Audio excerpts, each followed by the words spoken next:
আমার সন্তান। আল্লাহ ঠিক আছে, বনের পশু কুরবানি দিলাম, তোমার পছন্দ হয় না, তোমাকে পাওয়ার জন্য আমার সবচাইতে পছন্দের সন্তানটারে আমি কুরবানি দিয়ে দিব।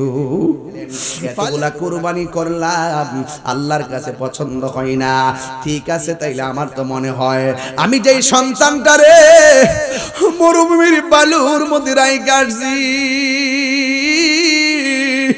ও বন্ধুরি,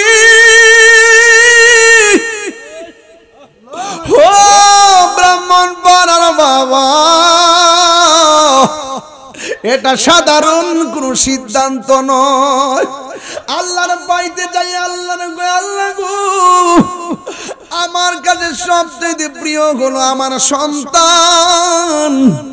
আল্লাহ ঠিক আছে, বনের পশু কুরবানি দিলাম, তোমার পছন্দ হয় না, তোমাকে পাওয়ার জন্য আমার সবচাইতে পছন্দের সন্তানটারে আমি কুরবানি দিয়ে দিব।